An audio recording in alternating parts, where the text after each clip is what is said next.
They laughed when she poured a $3,800 bottle of my own Pinot Noir over my wife's silver hair. Vintage 2009. The year I lost my father. The year I planted the back 40 acres with my own hands. They thought I'd just sit there in my flannel shirt and take it. What they didn't know was that one quiet phone call from a man in muddy boots was about to demolish everything they'd built. Ask anyone in the Willamette Valley who knows me. Frank Holloway, 66 years old. My wife Helen says I have 2 volumes, Gentle and Asleep. She says it like a complaint, but I've caught her smiling when she thinks I'm not looking. We've been married 41 years this April. I did the math once. That's more than 15,000 mornings of waking up next to the same woman and thinking, yeah, I'd pick her again. Helen Holloway is the kind of woman who still writes thank you notes by hand, who remembers your coffee order and the name of your grandmother's dog, who taught 3rd grade in Dayton for 31 years and never raised her voice once because she said she didn't need to. She is, without any exaggeration, the finest human being I have ever known. So understand what I'm telling you when I say what happened on a Saturday night in October at Joel Palmer House nearly broke something in me that I'm not sure time alone could have fixed. But I'm getting ahead of myself. Let me tell you about the land first, because you can't understand any of this without understanding the land. Holloway Family Vineyard sits on 240 acres of hillside in the Dundee Hills, about 40 minutes southwest of Portland. Helen and I bought the original 80 acres in 1987 with a loan that nearly killed us, and a stubbornness we'd both inherited from people who'd worked harder than we ever would. We planted Pinot Noir because that's what the soil wanted. Volcanic. Iron-rich. Mean to anything that didn't earn it. We lived in a single-wide trailer on the property for the first 6 years, while we built the timber frame house up on the rise, board by board, mostly on weekends, and mostly with Helen handing me nails. By 2009, we had 13 full-time employees, 2 distribution contracts on the East Coast, and a cellar full of wine that critics had started taking seriously. That spring my father, Otis Holloway, died of a quiet heart attack on his front porch in Eugene, with a cup of coffee still warm beside him. He'd been a logger his whole life, never made more than $30,000 in any one year. He'd looked at our vineyard exactly once, in 1991, and said, "Frank, a man who tends his land carefully never has to raise his voice. The land does the talking for him." Then he got back in his truck and drove home. I've thought about that sentence at least once a week for 34 years. The week we buried him, I planted the back 40 acres alone. Helen brought me sandwiches at noon and water in the afternoon, and she didn't say anything because she knew I needed to be in the dirt with my grief. That vintage, the 2009, became the wine I never sold. We kept 120 cases of it in the deep cellar. 1 bottle for every important night of the rest of our lives. Anniversaries. Jacob's wedding. The night the vineyard hit $10 million in valuation. Last week, by a third-party assessment, Helen and I had commissioned for estate planning. That number had climbed to just under $14 million. We hadn't told anyone. We didn't even tell Jacob. Which brings me to Jacob. Jacob Holloway is our son. 36 years old, 6'1", dark hair like his mother's, hands like mine. We raised that boy right. Summers pruning canes, by age 12. Family dinners every Sunday. Church when Helen insisted, which was often enough. Sommelier certification by 24. 4 years at UC Davis studying viticulture. Paid in full because Helen and I had agreed our boy wasn't starting his adult life in a hole. He came back to the valley in 2014 and started working alongside me, and for a while I thought I was watching the second chapter of a story I'd written carefully, with both hands. He was a good man. Gentle, actually. The kind of guy who'd help a stranger fix a fence line in the rain and never mention it afterward. He used to sit on the back porch with me on October afternoons watching the leaves on the maple turn, not talking, just being there. There's a particular kind of silence between a father and his grown son that I would have traded most things to keep. Then Jacob brought Brittany home for Thanksgiving 3 years ago. She walked up our gravel driveway in white linen pants and brand new boots that had never seen actual dirt. And I felt something move through me that I hadn't felt since the spring frost of '94 took half my crop. A quiet, slow-burning dread. The kind of feeling a man who works the land learns to trust, because the land has taught him that the small wrong note always shows up before the big disaster does. Brittany Voss was 30 years old when I first met her, and the first thing she said to me, after Jacob introduced us in the kitchen of the house I'd built with my own hands, was, "It's so rustic in here." Like, in a depressing way. She said it laughing, the way some people deliver an insult and then hide behind the laugh as if you're rude for catching it. Helen smiled. Helen always smiled. That was the first warning I missed. I want to be fair to her, because I've spent a lot of time these last months sorting through what was Brittany and what was something I let happen. She was pretty, sharp-dressed, 280,000 followers on an Instagram account where she posted photographs of expensive candles and quoted books I doubt she'd read. She told us, that first Thanksgiving, that her family was old money out of the West Hills in Portland. Helen found out a year later that Brittany's father owned 2 strip mall dental practices in Beaverton and her mother sold real estate part-time. Ordinary in the way that has to lie about itself to feel like enough. Their wedding was the following May, held at a country club in Portland, not at the Vineyard, which is a thing I noticed but didn't say. Helen wasn't introduced to Brittany's parents at the reception. We sat at table 14, near the kitchen door, and watched our son marry a woman who treated his mother like a guest who'd shown up to the wrong event. It got worse from there, the way these things do. Slow. Inch by inch. The eye roll when Helen laughed too loud at something on television. The sighing whenever Helen talked about her book club or the church garden. The Christmas Brittany said, right in front of Helen, that mother-in-laws were exhausting in a particular generational way. And Jacob, my son, my boy who used to fall asleep against my shoulder watching the Beavers lose football games, just let it happen. Every single time. He'd look at the floor or change the subject or, worse, he'd agree with her, the way a man does when he's traded his backbone for a quiet house. 6 months before Joel Palmer House, Brittany posted an Instagram story about a weekend she'd spent at our place. A photograph of our kitchen, our timber frame ceiling, with a caption that read, "Redneck chic, send help." She tagged the Vineyard's account. 43,000 people saw it before she took it down 2 days later. Helen never told me she saw that post. I found out 6 months later when I checked her search history looking for a recipe. She had screenshotted it, saved it to a folder on her phone called Misc, looked at it 43 times over the course of those months. My wife, the woman who taught 3rd grade for 31 years and never raised her voice, sitting in our bedroom in the dark, looking at a screenshot of her own humiliation, 43 times. I counted, because I needed something to do with what I was feeling that wasn't going to wake her up. That's the part that nearly broke me, if I'm being honest. Not the dinner. The 43. 18 months ago, on a rainy Tuesday in March, Helen asked me for something she'd never asked for in 40 years of marriage. A favor. She came into the kitchen while I was reading the paper, sat down across from me, and said, "Frank, I want to help Brittany.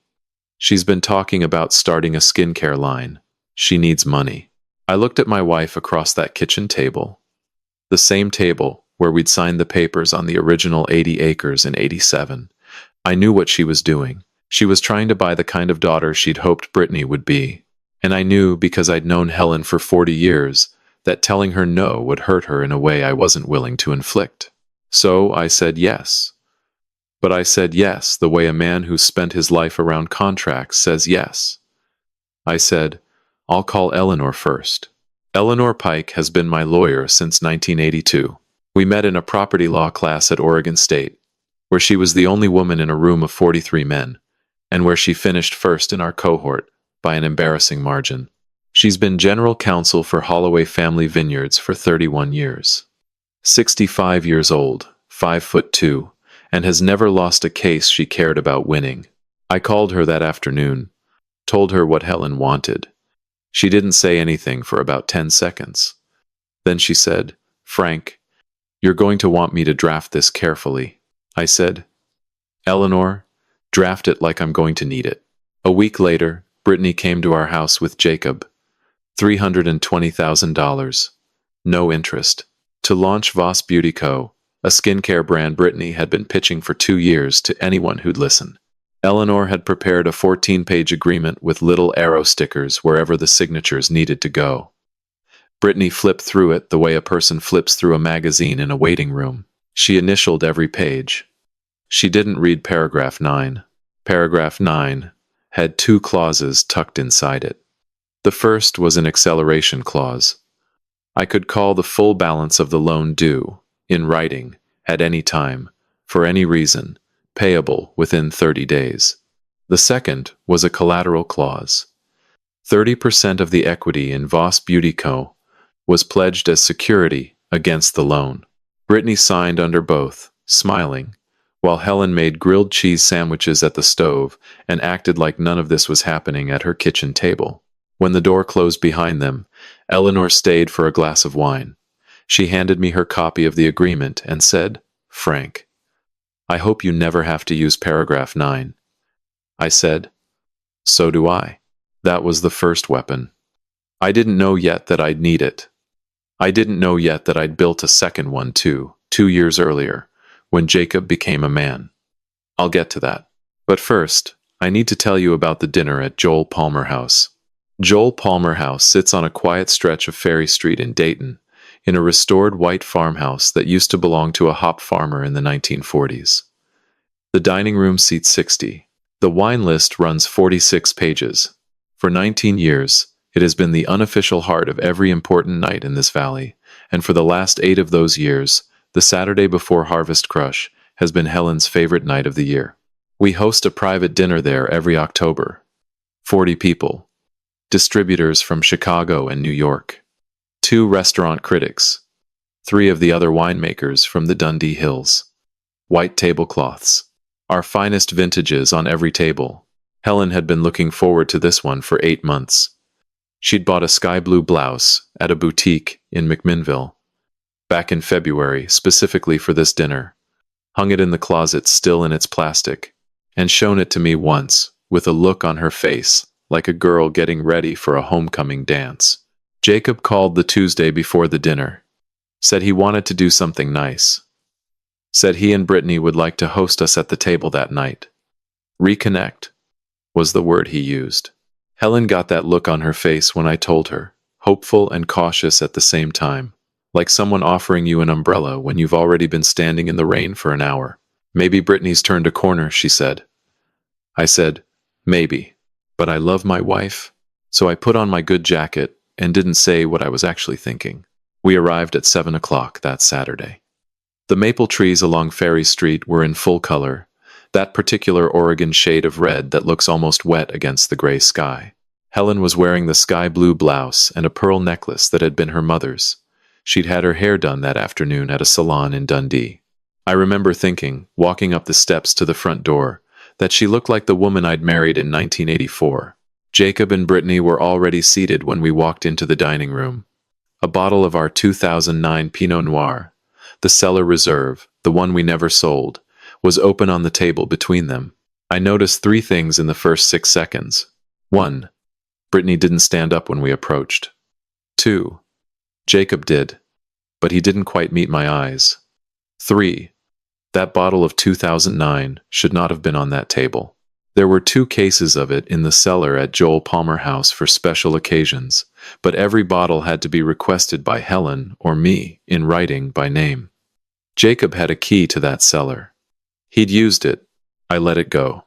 I told myself I was being paranoid. I poured the wine and told myself to relax. For about 40 minutes, it was almost normal. We talked about the upcoming crush, about the new Pinot Gris block we'd planted on the South Slope, about a trip Helen and I were tentatively planning to Napa in February to see an old friend who'd just sold his winery. Jacob was telling a story about a private event he and Brittany had booked through Voss Beauty Co., a New Year's Eve product launch at the Allison Inn and Spa, a $40,000 contract, the biggest the brand had ever signed. He was animated, excited, the most like himself I'd seen him in months.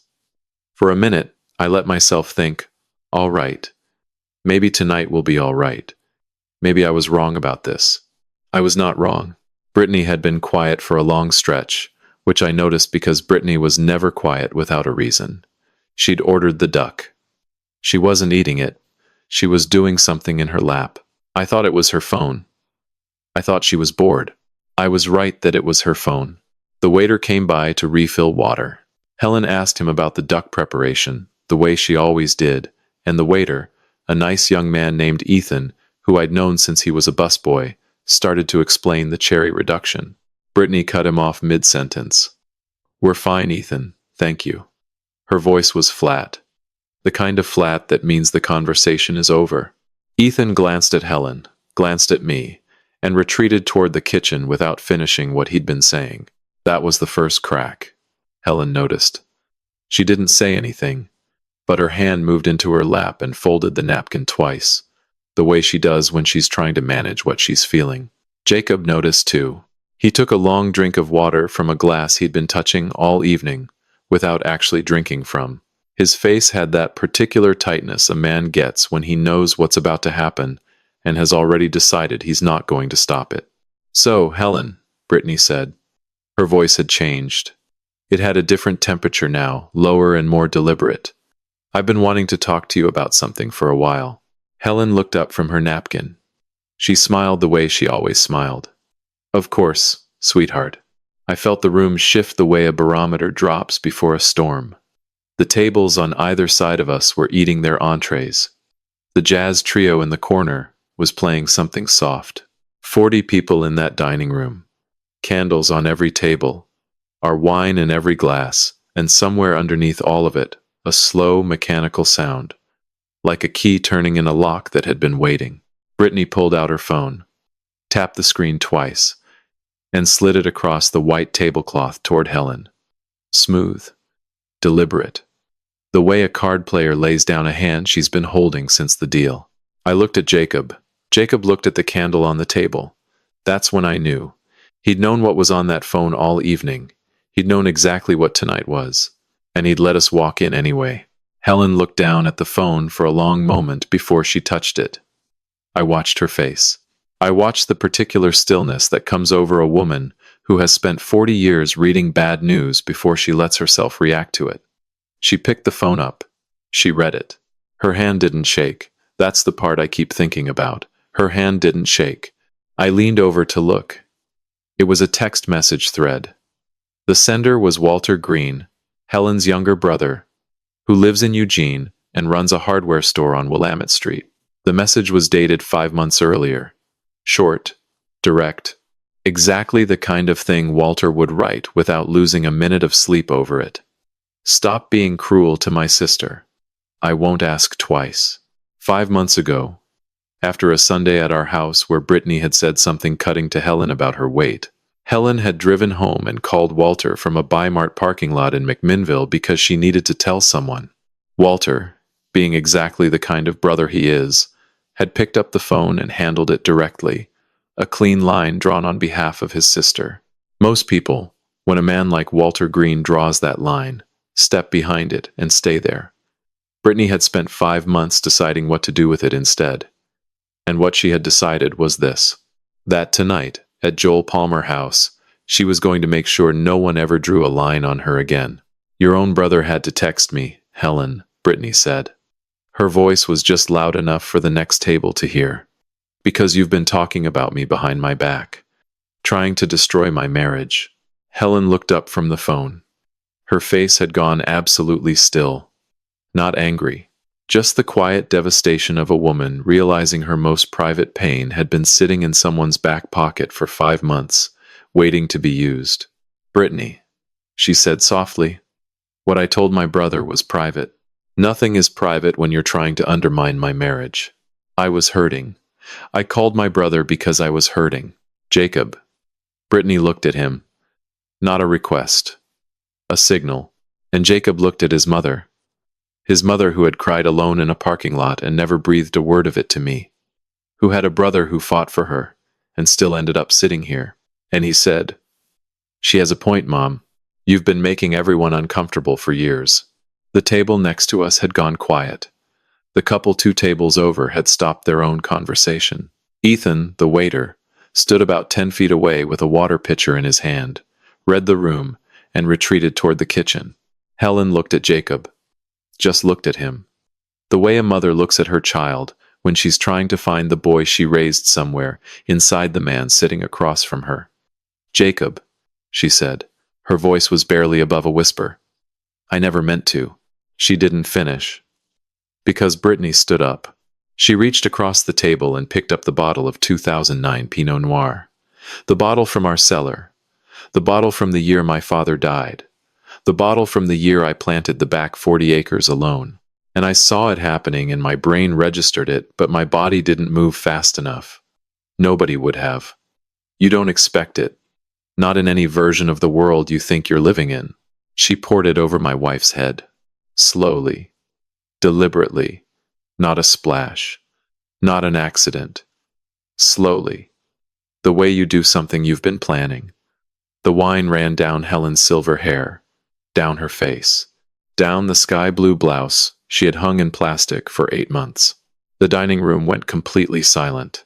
Helen sat completely still, both hands flat on the white tablecloth, eyes straight ahead, breathing. Brittany set the bottle down, smoothed her dress with both hands, sat back in her chair, and said, clear and calm as a woman reading the weather, "That's what you get for talking about me behind my back." The dining room heard every word, every single table. And my son, looked at his mother sitting there soaked and trembling, with $3,800 Pinot running down her face, and said, "She's right, Mom. You brought this on yourself. I want you to sit with that for a second, because I need you to understand what I chose to do with it." The anger was there. The grief was there. The urge to flip that table and say things that would follow all of us for the rest of our lives. That was there too. But I looked at Helen, at her hands still flat on the tablecloth, at the way she was holding herself together through pure dignity, because she refused, even now, to give Brittany the explosion she'd been engineering for 5 months. If Helen could hold herself together, so could I. I stood up from my chair. I took the white linen napkin from my lap. I walked around the table to Helen's side, and I wiped her face gently. The way you touch the face of someone you would burn the world down for. Except I wasn't going to burn anything down. Not here. Not tonight. Not in a way that anyone in this restaurant would ever see. I helped her to her feet.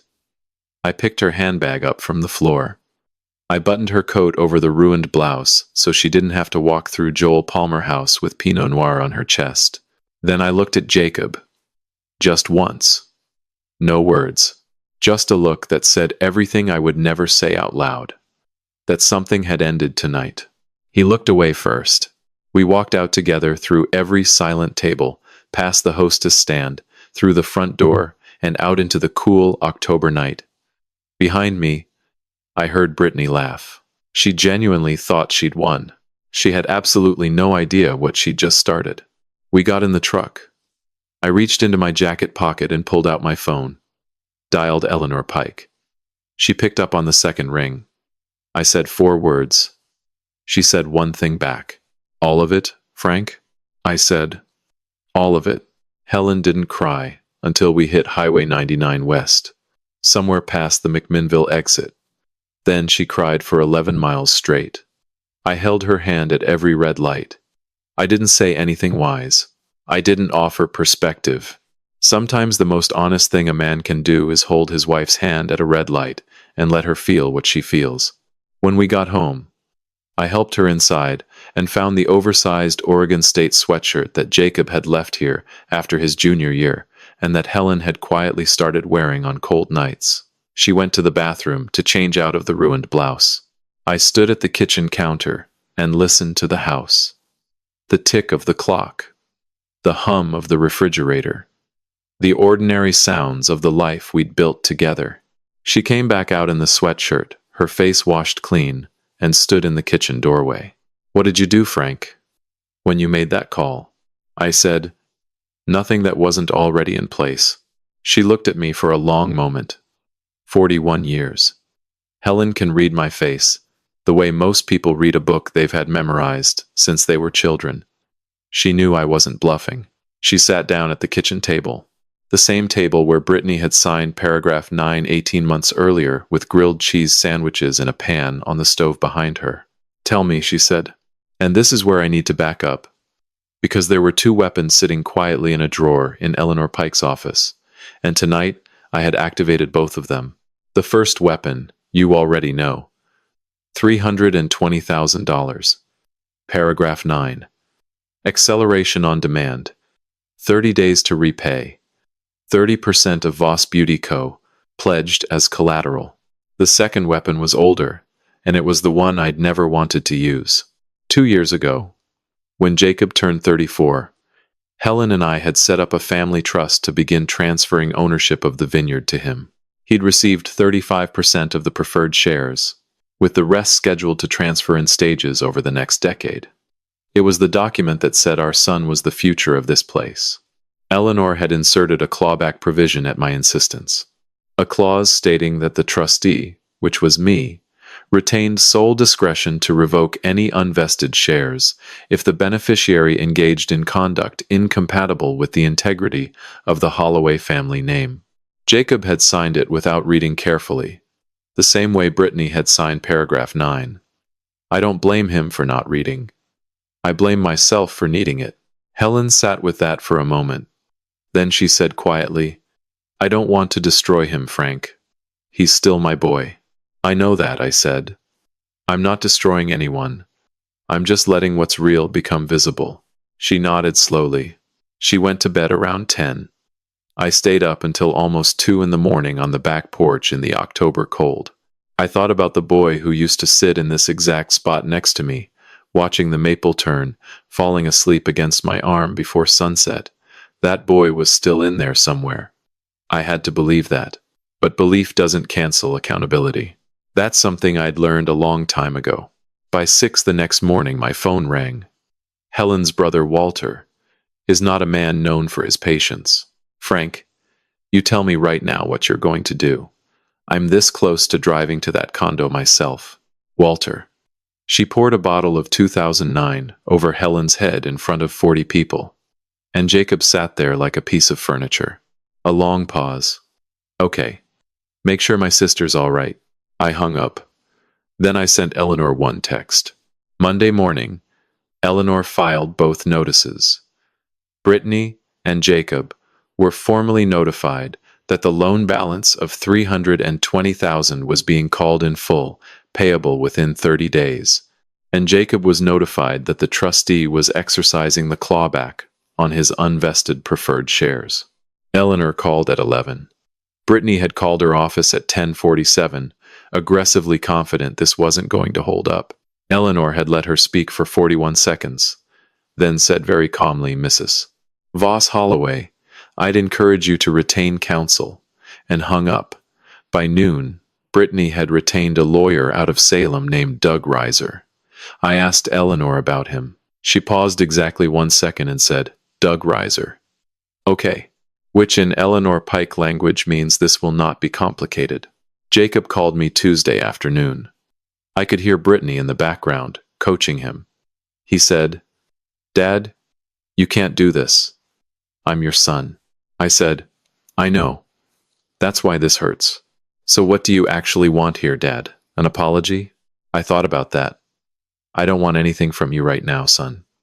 I want you to feel the weight of what you allowed to happen to your mother. Not punishment from me.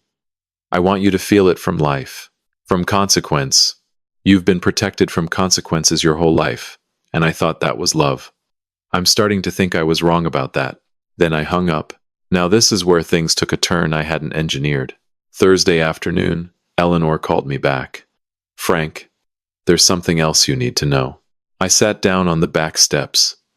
The October sun was low over the vineyards. The buyer is a company called Aurora Cosmetics out of Los Angeles. Brittany has been in negotiations with them for 6 months. They were going to acquire Voss Beauty Company for $1.2 million. The deal closes in March, and there's a relocation clause, Frank. Brittany was moving to LA alone. I sat with that for a long time before I went inside to tell Helen. 3 weeks after Joel Palmer House, on a Friday night just past 9, my phone rang. I was on the back porch in a fleece jacket, watching the November rain come down on the vineyard. The leaves on the maple were almost all on the ground by then. Helen was inside, reading at the kitchen table. The house smelled like the apple butter she'd been canning all afternoon. I picked up. I could hear immediately that Jacob was outside. The wind. The hum of traffic. The particular hollow echo of a man standing under the awning of a place that wasn't his. "Where are you?" I asked. "Gas station," he said. "Highway 18. Just outside Dayton." His voice was wrong. Not angry. Not defensive. Just tired in a way I hadn't heard from him since he was 19 and had called me from a dorm room at UC Davis after his first failed exam. The voice of a man who had finally run out of ways to avoid knowing what he knew. He told me what had happened. Brittany had come home that afternoon with an envelope. Inside was a separation agreement. Formal. Prepared. Already notarized. Doug Reiser, the lawyer Brittany had hired 3 weeks earlier to fight Eleanor on paragraph 9, had not, it turned out, been retained by both of them together. Doug Reiser had been working for Brittany alone, on 2 parallel tracks the entire time, fighting the loan on one hand, drafting Brittany's exit from the marriage on the other. Jacob had been so consumed with trying to fight me that he hadn't seen the ground shifting under his own house. He'd packed a duffel bag. He'd driven aimlessly for 2 hours. He'd ended up at a Chevron on Highway 18 because that's where his truck had decided to stop. I sat there and I listened to my son tell me that his wife had been planning to leave him, and I felt something I had not prepared for. Not satisfaction, just grief. Clean, honest grief for my son. For the years he'd spent diminishing himself to keep that woman comfortable. For the loyalty he'd shown to someone who'd been drawing up exit papers while he defended her. "Where are you going tonight?" I asked. A long pause. I could hear the rain on the gas station awning behind him. "I don't know," he said. "Highway 18 to 99 West. Exit at Dundee. Left on Worden Hill Road. You know the way home, son." The longest pause yet. "Dad." His voice broke slightly on the word. Just slightly. After everything I said, "Jacob, come home." He pulled into the driveway 40 minutes later with a single duffel bag and 3 days of stubble and the particular look of a man who has finally run out of room to keep being wrong. I opened the front door before he could knock. He stood on the porch under the same light fixture I'd been meaning to replace for 6 years, and he looked at me and didn't say anything. There was nothing ready to say yet. I stepped aside. He walked in. Helen was in the kitchen. She'd heard the truck. When I came around the corner behind Jacob, she was already standing still in the middle of the kitchen with a dish towel in her hands, not moving, just waiting. Jacob stopped in the kitchen doorway.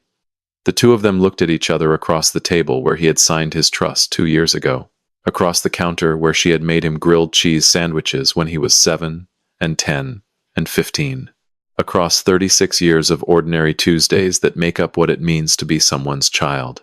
And I watched something happen in my son's face that I can only describe as a man coming back to himself. Not all at once. It moved across his face slowly, like light changing on the side of a hill in late afternoon. Recognition. Remorse. The particular devastation of seeing clearly after a long time of choosing not to. He didn't make a speech. He took 3 steps across that kitchen, and he went down to his knees on the wood floor in front of his mother. He said, "Mom, I am so sorry. I am so sorry." His voice broke completely on the second sorry. He knelt there with his head down, and he just said it. Over and over, not performing it, meaning it the way you mean something when it's the only true thing left in your life. Helen stood over him for a moment. I watched her fight it. She's a proud woman. She doesn't surrender to a moment easily. And then I watched her stop fighting it. She reached down and pulled his head into her chest, the way she had when he was 7 years old, and had nightmares about the coyotes that screamed in the woods behind the trailer, like no time had passed. They both cried. I walked to the back door, stepped out onto the porch, and pulled it shut behind me. I sat in my chair, and looked out at the big white oak in the corner that I planted the year Jacob was born. Taller than the house now. Older than any argument we'd ever had. And I let them have the room. After a while, the back door opened. Helen leaned out and said quietly, "Frank, come in. He wants to talk."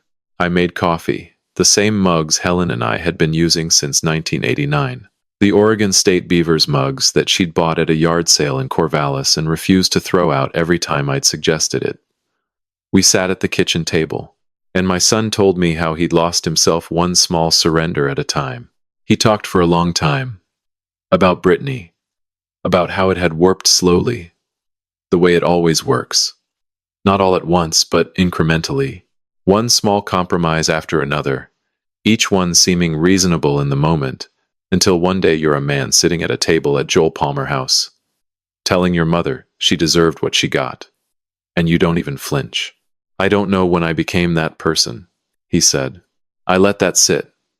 Then I said, "You didn't become that person, Jacob. You acted like that person for a period of time. There's a difference, but only if you're willing to do the work to close the gap." He looked up from his coffee. "What does the work look like, Dad?" I thought about that for a moment. Then I said, "Boring. It looks boring, and it takes years, and there's no finish line. It looks like Sunday phone calls to your mother, showing up for no reason, pruning vines you didn't plant.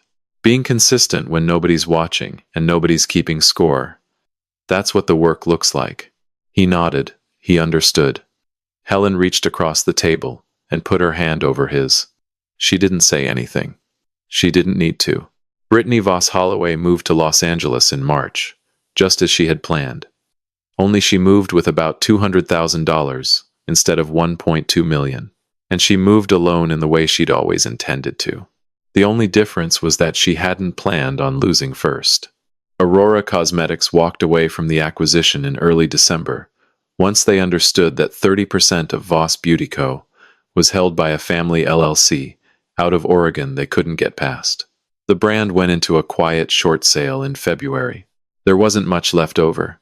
The condo went on the market the same week. Doug Reiser negotiated whatever he could with whatever remained, which wasn't much.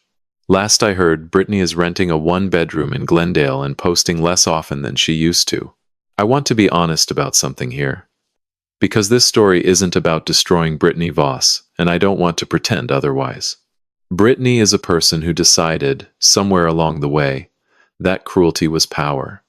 That my wife and my family were things to be managed. She'll carry whatever she carries from the choices she made. That's between her and the life she builds going forward. I don't spend time thinking about her anymore. That's the most honest thing I can tell you. What I got back was my son, not all at once. Not in a single dramatic gesture. The way you get something like that back is slowly. The way light returns to the Willamette Valley in late February, almost without you noticing until one afternoon you look up and realize the cold has started to lift. Jacob sold the Portland condo in April. Took a loss on it, but he took it without complaining. He moved into a small cottage on the south end of the Vineyard property that Helen and I had been renting out for years. He started coming up to the main house for dinner on Sundays. He learned to prune the way I prune, which is something you can only really learn by standing next to a man who's been doing it for 40 years and watching where his shears go. He called Helen every Sunday after that. Without exception. Traveling, busy week, didn't matter. Every Sunday. I know because Helen started looking forward to Sundays again, and that alone was worth everything I'd done and everything I'd lost in the doing of it. The second Saturday of October, almost a year after Joel Palmer House, Jacob came over and we finally replaced the porch light fixture I'd been meaning to fix for 7 years. It took us 4 hours for a job that should have taken 45 minutes, because I bought the wrong fitting at the Home Depot in Salem and we had to drive back. Jacob and I stood in that electrical aisle and looked at each other and laughed. Not at anything specific, just at the whole absurd afternoon. And I thought, there he is. There's my boy. Still in there. Exactly where I'd left him. Thanksgiving was the 3 of us. Helen's turkey.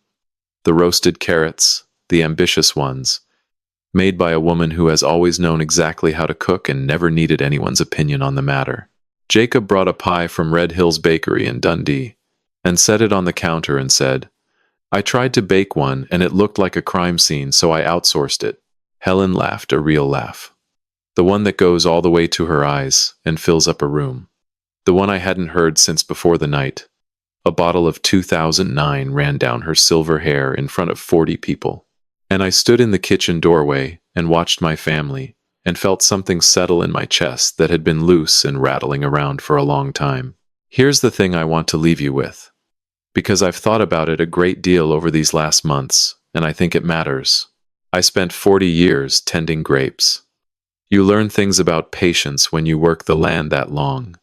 You learn how rot starts quietly in one cluster before you can see it on the vine. You learn that a careful man with sharp shears can save the whole row if he moves at the right moment. You learn that the soil tells you what it needs if you're paying attention, and you learn that most people aren't paying attention to anything that doesn't shout at them. I should have moved sooner. I'll carry that. The peace I was keeping for 14 months wasn't peace at all. It was just silence with better manners. And my wife paid for that silence, in a way I will spend the rest of my life trying to make up for, in small ways, in ordinary ways, on Sunday mornings and Tuesday afternoons that nobody else will ever see. But here is what I know now. At 66 years old, standing on a back porch in the Willamette Valley, with the frost coming in early this year over the back 40, quiet men are only quiet until they're not. And when a quiet man finally decides to stop being quiet, he does it once, completely, permanently, without a single wasted word, and without raising his voice. He does it the way he tends his land, carefully, deliberately, with the understanding that some things, once said clearly, do not need to be said twice. If this story meant something to you, if it reached a place in you that needed reaching, take a moment to share what you're thinking in the comments below. Tell me where you're listening from. Tell me about the quiet ones in your own family, the ones who finally found their voice when it mattered most. And if you'd like to hear more stories like this one, you know what to do. Hit the like button, subscribe to the channel, stay close. Thank you for being here. I'll see you on the next one.